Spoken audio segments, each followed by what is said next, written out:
आज कुछ कुछ लोग जो लॉ ऑफ अट्रैक्शन की बातें सुनाते हैं ना, वो अक्सर अधूरी, अधकचरी और नामुकम्मल होती है। कुछ कुछ लोग जो लॉ ऑफ अट्रैक्शन की बातें सुनाते हैं, वो अक्सर बकवास, बेबुनियादी और बेवकूफ बनने का ही माल होता है। आज हम अमेरिका से आने वाली हर एक चीज पर अंधाधुंध होके ऑथेंटिसिटी की मुहर लगा देते हैं। आपको जो चाहिए उसके बारे में सोचते रहो, विचारते रहो, कल्पना करते रहो और ये मुकम्मल ब्रह्मांड आपको वो चीज दिलाने में जुट करेगा। तुम्हारे कहने से तुम्हारी बीवी भी तुम्हारा टांग नहीं दाबती, तुम्हारे कहने से तुम्हारे बच्चे भी तुम्हारा सिर नहीं दाबते, तो ये क्या ब्रह्मांड इतना हल्का, सस्ता और चटपट है कि आपकी सभी मनोकामनाओं को पूर्ण कर दे। आज एक से एक बढ़िया कंपनीज लोगों को मूर्ख बनाने के लिए बेसब्र है। धनवान बनने का सबसे पावरफुल मंत्र यही है, जिसको आपके साथ ईर्ष्या हो, जिसको आपके साथ जेलसी हो, जो आपकी तरक्की देख ना सकता हो, जो आपको गिराना चाहता हो, जो आपको अपमानित करना चाहता हो, जो आपकी बेइज्जती करना चाहता हो, जो आप पर मिथ्या दोषारोपण करना चाहता हो, ऐसे इंसान के लिए भी यदि आप दिल से भगवान को उसकी भलाई के लिए, उसकी तरक्की के लिए, उसकी अच्छाई के लिए भगवान उसको धन दे, ऐसी प्रार्थना कर सकते हैं ना। इस दुनिया की कोई भी ताकत आपको अमीर और धनवान और सफल बनने से बाज नहीं रख पाएगी। आप यकीनन सफल और धनवान बन के ही रहेंगे। याद रखना, आपने जितने भी पैसे बेईमानी से कमाए होंगे ना, उससे 2 गुना पैसे या तो अदालत की चौखट पर मुकदमे लड़ने में चले जाएगी, या तो अस्पताल में किसी परिवारजन की बीमारी ठीक करने में चली जाएगी, या फिर आप ही की नालायक और जलील औलाद आप ही के सामने वेश्यालय में किसी वेश्या, रंडी, तवायफ या नर्तकी के नाच गान देखने में वो दौलत लुटा दी। यदि आपने ईमानदारी के साथ खिलवाड़ किया ना, तो ऊपर वाला आपकी आबरू और दौलत के इतने चिथड़े उड़ाड़ेगा, इतने चिथड़े उड़ाड़ेगा कि आप समाज में किसी को मुंह दिखाने लायक भी नहीं रहोगे। याद रखना, नीति और ईमानदारी साक्षात परमात्मा का ही स्वरूप। दौलत कितनी ही बेईमानी से क्यों न कमाई गई हो, लेकिन याद रखना, उसकी रखवाली के लिए हमेशा एक ईमानदार इंसान की ही जरूरत पड़ती है। स्वामी जी, हमने सुना है लॉ ऑफ अट्रैक्शन से हम पैसों को आकर्षित कर सकते हैं। क्या ये बात सच है स्वामी जी? और आप लॉ ऑफ अट्रैक्शन में मानते हो? देखिए, आपने जो प्रश्न पूछा ना, वो बहुत ही नायाब प्रश्न है। यस। पहले तो मैं ये बताना चाहूँगा कि अब जो मैं आपको बताने वाला हूँ ना, वो ठंडी ठंडी हवा के डिंगे जैसी नहीं है। ये कोई बातें ऐसी नहीं है कि बेबुनियादी और अनकॉन्स्टिट्यूशनल बातें नहीं है। ये कोई परिलोक से आई कोई अलहड़सी दास्तान भी नहीं है। फिलहाल मेरी जुबान में से बयां होने वाला प्रत्येक लफ्ज़, प्रत्येक अल्फाज, प्रत्येक शब्द या तो शास्त्रों की बुनियाद पर मचलता होगा या फिर साइंटिफिक पेडेस्टल पर। इसलिए इसको महज सुनने के लिए या टाइम पास के लिए मत सुनना। यदि आप इसमें से एक भी बात अपने जीवन में चरितार्थ करने की चेष्टा करेंगे ना, तो आप यकीनन फर्श से अर्श तक पहुंच जाएंगे। आपने जो प्रश्न पूछा स्वामी जी कि आप लॉ ऑफ अट्रैक्शन में बिलीव करते हैं, देखिए, उसके पहले मैं आपको थोड़ी बैकग्राउंड बात बताना चाहूँगा। आज लोग कहते हैं यदि आपको धनवान बनना है तो लॉ ऑफ अट्रैक्शन को अपने जीवन में चरितार्थ कीजिए। आप ऐसी कल्पना कीजिए कि पैसों के ढेर आपके सामने पड़े हैं, मनी इज़ योर फ्रेंड, आपके पास BMW, मर्सिडीज जैसी गाड़ियाँ हैं। अरे, आज लोगों को धनवान बनाने के लिए मार्केट में मनी मेडिटेशन के कोर्स चलते हैं। जैसे भगवान का ध्यान सिखाया जाता है, वैसे पैसों का ध्यान सिखाया जाता है। अब ऐसी हल्की, चटपट, सस्ती बातें सुनकर यकीनन वाकई ठहाकों की बारिश मेरे हृदय में उमड़ पड़ती है। अब देखिए, मैं लॉ ऑफ अट्रैक्शन का विरोधी नहीं हूँ, मैं लॉ ऑफ अट्रैक्शन की मुखालिफत नहीं करता, लेकिन अधूरे और अधकचरे लॉ ऑफ अट्रैक्शन की यकीनन मैं मुखालिफत करता हूँ। आज कुछ कुछ लोग जो लॉ ऑफ अट्रैक्शन की बातें सुनाते हैं ना, वो अक्सर अधूरी, अधकचरी और नामुकम्मल होती है। कुछ कुछ लोग जो लॉ ऑफ अट्रैक्शन की बातें सुनाते हैं, वो अक्सर बकवास, बेबुनियादी और बेवकूफ़ बनने का ही माल होता है। आज लॉ ऑफ अट्रैक्शन को सबसे ज़्यादा गलत समझाया जाता है। लोग और ये अधूरे और अधकचरे लॉ ऑफ अट्रैक्शन का नॉलेज या दीवानापन आया कहाँ से हो जानते हो? अमेरिका से। Yes, sir. आज हम अमेरिका से आने वाली हर एक चीज पर अंधाधुंध होके ऑथेंटिसिटी की मुहर लगा देते हैं। फिर अमेरिका वाले कूड़ा ही क्यों ना बेचते हो। Yes, sir. मैं क्षमा प्रार्थी हूँ, लेकिन कल सुबह अमेरिका वाले अच्छी गिफ्ट रैपिंग करके, अच्छी सजावट करके अपना मल मूत्र बेचेंगे, तो क्या दुनिया के लोग बेवकूफ़ बनकर उस मल मूत्र को खरीदने जाएंगे? अरे अरे अरे अरे, ये तो अमेरिका वालों का मल मूत्र है। दुनिया के लोग कितनी हद तक बेवकूफ़ बनते हैं। Yes. इसीलिए आप अक्सर देखेंगे तो हम ये सोचते हैं कि अमेरिका से आने वाली हर एक चीज़ नायाब होती है, और ऐसी ही गलती हुई है लॉ ऑफ अट्रैक्शन के विषय में। आज आप देखेंगे लोगों को ये सिखाया जाता है, आपको जो चाहिए उसके बारे में सोचते रहो, विचारते रहो, कल्पना करते रहो, और ये मुकम्मल ब्रह्मांड आपको वो चीज़ दिलाने में जुट जाएगा। अरे भैया, तुम गोबर प्रसाद बन सकते हो, तुम मूर्ख बन सकते हो, तुम बेवकूफ़ बन सकते हो, ये ब्रह्मांड थोड़ी मूर्ख और बेवकूफ़ है। और तुम कौन सी खेत की मूली हो कि तुम्हारे कहने से ये पूरा ब्रह्मांड तुम्हें जो चाहिए वो दिलाने में जुट जाए। तुम्हारे कहने से तुम्हारी बीवी भी तुम्हारा टांग नहीं दाबती, तुम्हारे कहने से तुम्हारे बच्चे भी तुम्हारा सिर नहीं दाबते, तो ये क्या ब्रह्मांड इतना हल्का, सस्ता और चटपट है कि आपकी सभी मनोकामनाओं पूर्ण कर दे? आज दुनिया को बेवकूफ़ बनाने का एक बहुत ही वेल ऑर्केस्ट्रेटेड शातिर षड्यंत्र चलता है। आज एक से एक बढ़िया कंपनीज लोगों को मूर्ख बनाने के लिए बेसब्र है। इंसान, सबसे अजीबोगरीब बात तो ये है कि इंसान मूर्ख बनने के लिए आज पैसा खर्च करता है। जो सबसे ज़्यादा उसको बेवकूफ़ बनाएगा ना, सबसे ज़्यादा उसको खाक में मिलाएगा ना, वहाँ पर इंसान पैसे लुटाने के लिए तैयार है। इसीलिए ऐसे अधूरे और अधकचरे लॉ ऑफ अट्रैक्शन का ज्ञान बेचने वाले शठ, धूर्त और मूर्ख लोगों से हमेशा सावधान। देखिए, अब मैं जो आपको बात बताता हूँ, आपने जो प्रश्न पूछा स्वामी जी कि आप लॉ ऑफ अट्रैक्शन में बिलीव करते हैं, मैं करता हूँ। लेकिन लॉ ऑफ अट्रैक्शन तभी काम करता है जब उसमें दो चीज़ें शामिल हो। सबसे पहले लॉ ऑफ अट्रैक्शन को काम करने के लिए एक महत्वपूर्ण चीज़ इसमें होना बहुत ही ज़रूरी है। आप जो सोचकर, जो विजुलाइज करके, जो कल्पना करके जिस चीज़ को प्राप्त करना चाहते हैं ना, उस चीज़ को प्राप्त करने से वाकई आपकी और दूसरों की भलाई होनी चाहिए। मैं आपको समझाता हूँ कैसे। मान लीजिए कोई लफंगा और लंपट ऐसा सोचेगा कि फला फला की बीवी बहुत खूबसूरत है, वो उसको छोड़कर मेरी बाहों में आ जाए, तो क्या वो हसीना उसके कहने से उसकी बाहों में आ जाएगी? क्या ये ब्रह्मांड इतना हलकट है कि वो उसकी ऐसी अश्लील मनोकामना को पूर्ण करेगा?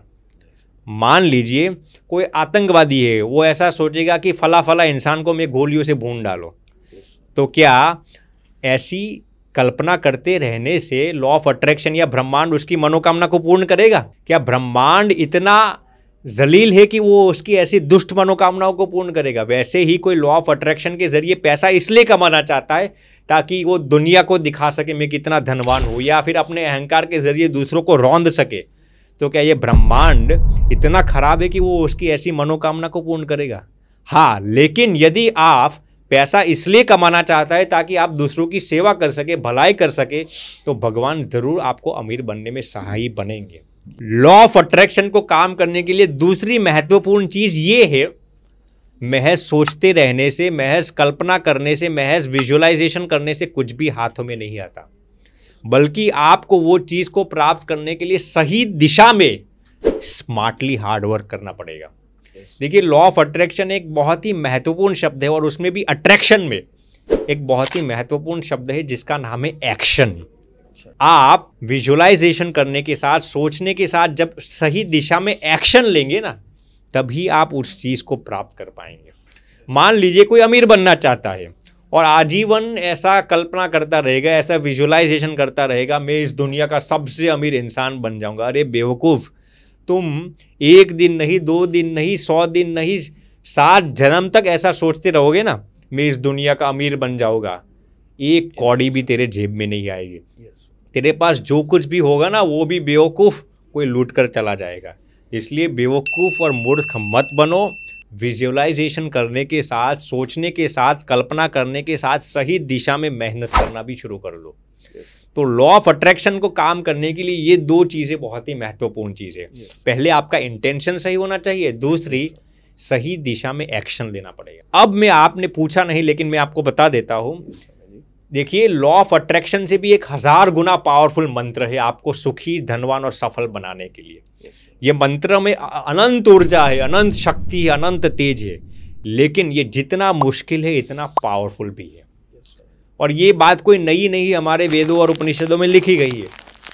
हमारे ग्रंथों में एक श्लोक आता है, आपने कई बार सुना होगा, सर्वे भवन्तु सुखिनः, सर्वे सन्तु निरामया, सर्वे भद्राणि पश्यन्तु, माँ कश्चित दुख भाग भवेत्। अब इस श्लोक में जो भावनाएं उल्लेखित की गई है ना, यदि वो आपके लिए नहीं बल्कि दूसरों के लिए ऐसी प्रार्थना कर सकते हैं ना, दूसरों के लिए ऐसी प्रार्थना या फीलिंग कर सकते हैं ना, हे भगवान आप सबको सुखी रखो, सबको स्वस्थ रखो, सबको पैसे दे, मैं आपको गारंटी के साथ कह सकता हूं कि आप पैसे आपके गुलाम बन जाएंगे।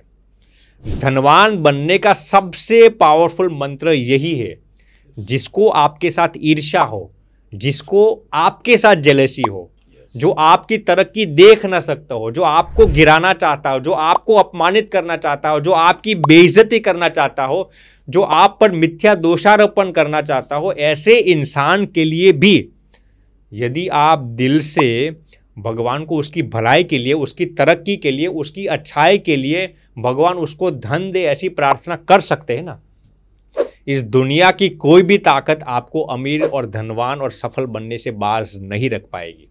आप यकीनन सफल और धनवान बन के ही रहेंगे। पहले भी मैंने बताया था, ये लॉ ऑफ अट्रैक्शन से 1000 गुना पावरफुल है, लेकिन जितना कठिन है इतना ही पावरफुल है। इसलिए यदि आपको जिंदगी में सफल बनना है, धनवान बनना है ना, तो दूसरों के लिए अच्छी प्रार्थना करना शुरू कर दो, वैसे खुद आपकी चौखट पर दस्तक देंगे। दूसरी चीज मैं आपको बताना चाहूंगा, यदि आप धनवान बनना चाहते हैं ना, तो सबसे पहले ईमानदारी को अपने जीवन में कायम कीजिए। देखिए, there are no shortcuts for becoming rich. यदि आपको धनवान बनना है ना, तो ईमानदारी की बुनियाद को अपने जीवन में कायम कीजिए।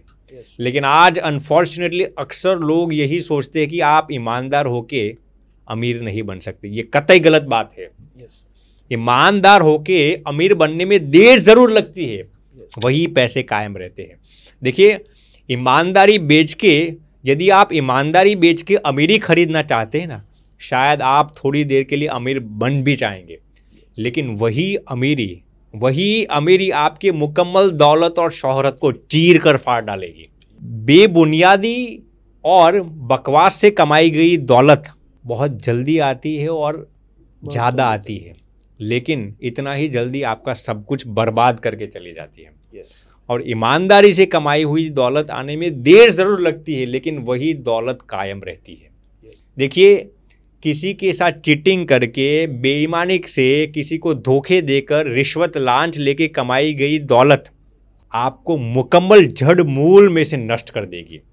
मेरी बात गांठ बांध के याद रखना, आपने जितने भी पैसे बेईमानी से कमाकर घर पे लाए होंगे ना, वही पैसे आप याद रखना आप ही की औलाद के रगों में आप खून मिलाते हो। याद रखना, आपने जितने भी पैसे बेईमानी से कमाए होंगे ना, उससे 2 गुना पैसे या तो अदालत की चौखट पर मुकदमे लड़ने में चले जाएगी, या तो अस्पताल में किसी परिवारजन की बीमारी ठीक करने में चली जाएगी, या फिर आप ही की नालायक और जलील औलाद आप ही के सामने वेश्यालय में किसी वेश्या, रंडी, तवायफ या नर्तकी के नाच गान देखने में वो दौलत लुटा देगी, और आप बेबस, विवश और लाचार होकर पूरे आलम को बिलखते हुए देखेंगे। इसलिए सावधान। इस पर मैं आपको एक रियल स्टोरी आपके साथ साझा करना चाहता हूँ। कुछ साल पहले की ये कहानी है, और वो इंसान को मैं जानता भी हूँ। उन्होंने कई सालों, शायद उनकी उम्र अब शायद 55 की होगी, पिछले 20-25 सालों से वो बेईमानी से दौलत कमाते थे। अपने पार्टनर के साथ चीटिंग करते थे, अपने नीचे जितने भी सबॉर्डिनेट्स, जितने भी उनके नीचे कर्मचारी काम करते थे ना, सबके साथ उनका पैसा दबा कर धनवान बन गए। गवर्नमेंट के टैक्स में भी चोरी करते थे। अब उनके पास यदि कोई नसीहत लेने आए, कोई मशवरा लेने के लिए आए, अभी हम भी धनवान बनना चाहते हैं, तो वो क्या मशवरा देते थे जानते हो? आप कलयुग में ईमानदारी को रख कर धनवान नहीं बन सकते। वो सबको ऐसा ही सिखाते, देखिए भाई मैं भी धनवान ऐसे ही बना हूँ, यस सरेआम ऐसा कहते थे। अब उनकी ये गद्दारी 20 सालों तक चली। अब लोग क्या सोचते हैं, इसमें समझने लायक बात है। लोग ऐसा सोचते हैं मैं 1 साल से चीटिंग करता हूँ, 1 साल से गवर्नमेंट का टैक्स नहीं भरता, मेरे पार्टनर के साथ चीटिंग करता हूँ, मेरे सबॉर्डिनेट्स के पैसे दबाता हूँ, फिर भी मुझे कुछ नहीं होता, ऐसा समझकर उसको प्रोत्साहन मिल जाता है। यस तो इस बंदे ने 2 दशक तक चीटिंग किया, 2 दशक 20 सालों तक। 20 साल बीत गए। 20 साल के बाद उसको कैंसर डिटेक्ट हुआ, कोलन कैंसर। अब आप कहेंगे स्वामी जी कैंसर तो किसी को भी हो सकता है, इस बेईमानी और कैंसर को क्या लेना देना है। उसको कोलन कैंसर हुआ, लंग कैंसर भी साथ में हुआ, उसकी बीवी को ब्रेस्ट कैंसर हुआ, उसकी बीवी को भी लंग कैंसर हुआ। उसका जो इकलौता औलाद था वो पहले बहुत ही संस्कारी था, लेकिन धीरे धीरे किसी को भी कल्पना ना हो ऐसे उसी के बेटे की दूसरी 2 लड़कियों के साथ शादीशुदा था, फिर भी 2 लड़कियों के साथ अफेयर शुरू हो गए। और उसके जितनी भी दौलत थी इस इंसान की अदालत पर चलने लगी, क्योंकि मुकदमा चल रहा था उसका बेटा का, 2 लड़कियों के साथ अफेयर चल रहा था। उसको भी 2 कैंसर डिटेक्ट हुए थे, उसकी बीवी को 2 कैंसर डिटेक्ट हुए। अस्पतालों में उसके खर्च होने लगे, बहुत ट्रीटमेंट कराई, कीमोथेरापी, रेडिएशन, उसके बच्चे के मुकदमे लड़ने में, केस में बहुत पैसे खर्च किए, कुछ भी नहीं हो रहा था, सफलता कुछ नहीं मिल रही थी। फिर वो एक संत के पास गए, संत का नाम मैं नहीं दूंगा। संत ने उनको तुरंत ये बता दिया, आप किसी के साथ चीटिंग करते हो, किसी के साथ बेईमानी करते हो।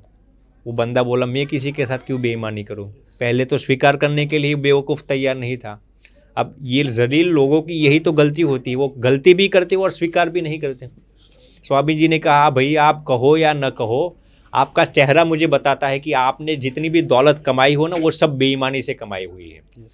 स्वीकार करने के लिए तैयार नहीं थे। स्वामी जी ने कहा यदि ठीक करना हो आप मेरे सामने स्वीकार कर लो।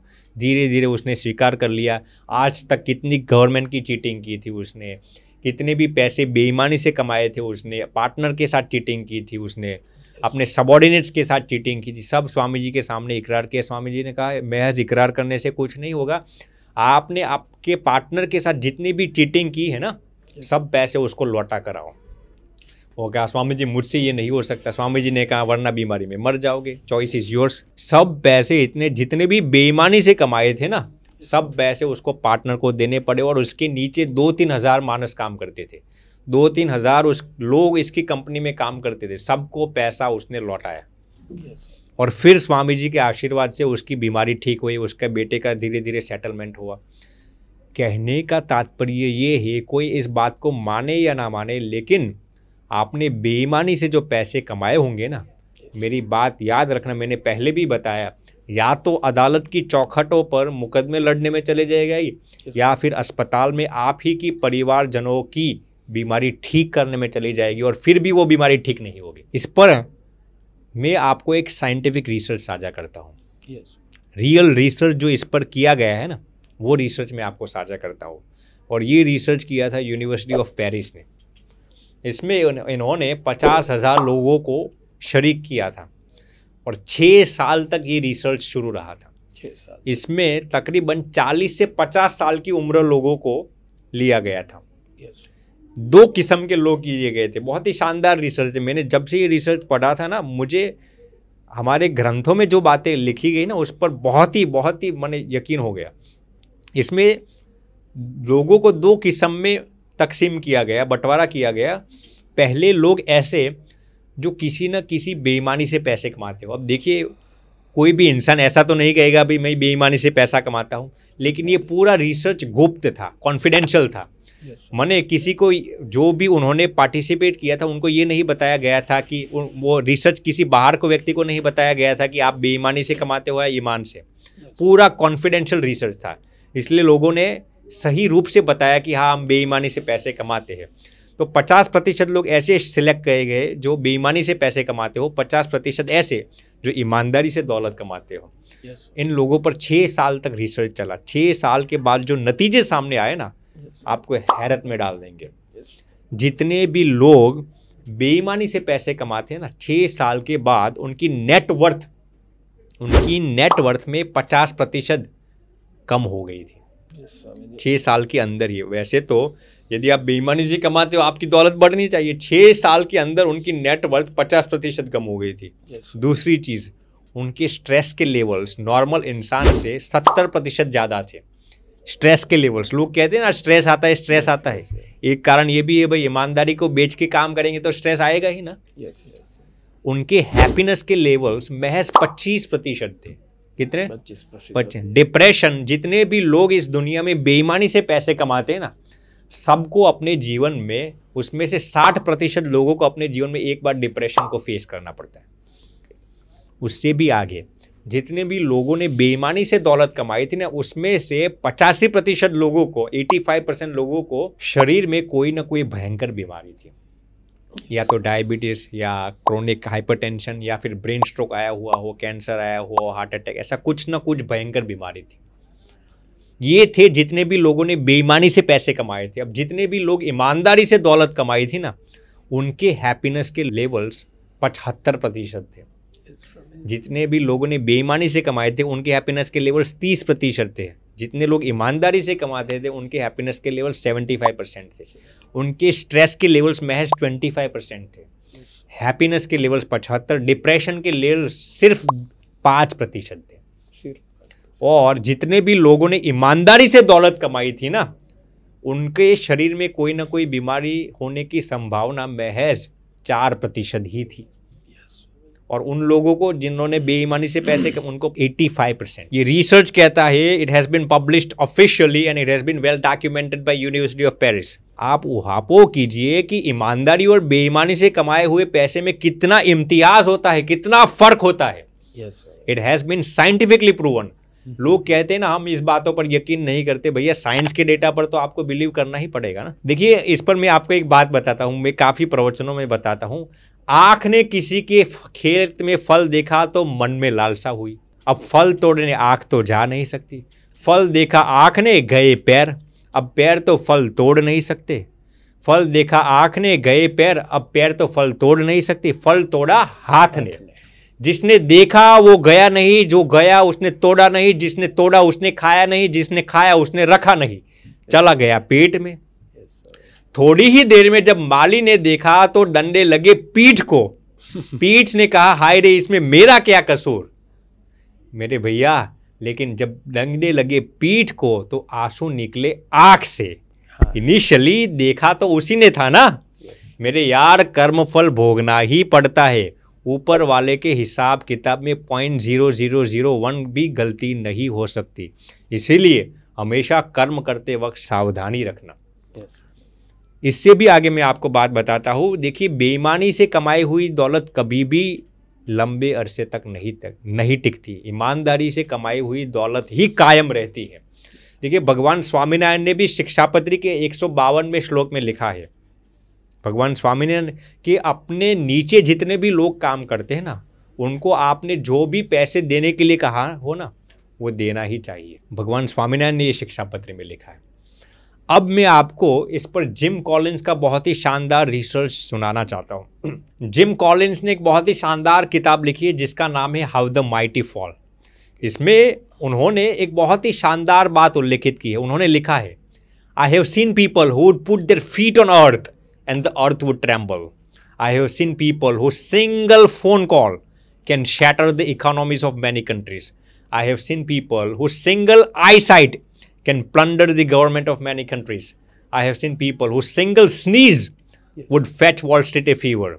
उसमें वो बताते हैं, इस दुनिया में मैंने ऐसे कई लोग देखे हैं जिनके महज एक फोन कॉल मात्र से अनेक देशों की अर्थव्यवस्थाएं उथल पुथल हो जाती थी। वो जैसे ही पृथ्वी पर पैर रखते थे ना, पृथ्वी थिरथिराने लगती थी। जिनकी महज एक दृष्टि से अनेक देशों की गवर्नमेंट तबादला हो जाती थी। जिनकी महज एक छींक मात्र से वॉल स्ट्रीट को बुखार आ जाता था। लेकिन अनफॉर्चुनेटली उसमें से कई लोग आज सलाखों के पीछे है। Many people are behind the bars. फिर उसका कारण वो एक लाइन में बताते हैं, इंग्लिश में कहते हैं अनडिसिप्लिन्ड परस्यूट फॉर मोर, यानी कि रीति नीति और ईमानदारी का उल्लंघन करके अधिक धन प्राप्त करने का दीवानापन। कितना शानदार ये रिसर्च है। यदि आप ईमानदारी के साथ खिलवाड़ किया ना, तो तो ऐसी आपकी दुर्दशा होगी। इससे भी आगे अब मैं आपको एक बात बताता हूं। मान लीजिए कि कोई भारत के इलेक्ट्रिकल बोर्ड का चेयरमैन है, पूरे भारतवर्ष के इलेक्ट्रिकल बोर्ड का चेयरमैन है। वो ऐसा सोचेगा कि यदि मैं इलेक्ट्रिकल बोर्ड के अंदर अंगुली डालूंगा तो इलेक्ट्रिसिटी मेरा कुछ नहीं बिगाड़ सकती। ऐसा सोचकर यदि वो बेवकूफ़ यदि इलेक्ट्रिकल बोर्ड के अंदर अपनी अंगुली डालेगा तो क्या इलेक्ट्रिसिटी ये सोचेगी अरे अरे अरे ये तो पूरे भारतवर्ष के इलेक्ट्रिकल बोर्ड के चेयरमैन है, उससे कुछ नहीं होना चाहिए। इलेक्ट्रिसिटी को जैसे आपका पोस्ट पोजीशन और पावर से कोई ताल्लुक नहीं है, वैसे ही ईमानदारी को आपका क्या पोस्ट पोजीशन और पावर है इससे कोई ताल्लुक नहीं है। यदि आपने ईमानदारी के साथ खिलवाड़ किया ना तो ऊपर वाला आपकी आबरू और दौलत के इतने चिथड़े उड़ाड़ेगा, इतने चिथड़े उड़ाड़ेगा कि आप समाज में किसी को मुंह दिखाने लायक भी नहीं रहोगे। याद रखना, नीति और ईमानदारी साक्षात परमात्मा का ही स्वरूप है। इसीलिए कभी भी किंग कोबरा के साथ खिलवाड़ करने की जरूरत मत करना, इतना पावरफुल ये है। देखिए, आपने कभी देखा होगा चीनी में ना ही कोई रूप रंग होता है और ना ही कोई आकार होता है, फिर भी आपने कभी भी चीनी को चींटी के सामने ये एडवर्टाइजमेंट करते हुए या इश्तिहार करते हुए देखा कि मेरे पास ये मिठास है, मेरे पास ये मिठास है। चीनी यदि 7वें मंजिले पर होगी ना, 7वें मंजिले पर, फिर भी चींटी उसको ढूंढ निकालेगी। वैसे ही यदि आपके जीवन में ईमानदारी कायम होगी ना, पैसे खुद आपकी चौखट पर दस्तक देंगे। जैसे ही लोह चुंबक की ओर लोहा आकर्षित होता है, वैसे ही ईमानदारी के साथ पैसे आकर्षित होते हैं। यदि आपके जीवन में ईमानदारी कायम होगी ना, पैसे खुद आपकी गुलामी करने के लिए तैयार रहेंगे। यदि आपके जीवन में ईमानदारी कायम होगी ना, पैसे जख मार के आपके जीवन में आएंगे। पैसे को ढूंढने के लिए आपको नहीं जाना पड़ेगा। और सबसे महत्वपूर्ण बात अंत में मैं ये बताना चाहूँगा, दौलत कितनी ही बेईमानी से क्यों न कमाई गई हो, लेकिन याद रखना उसकी रखवाली के लिए हमेशा एक ईमानदार इंसान की ही ज़रूरत पड़ती है। Yes sir.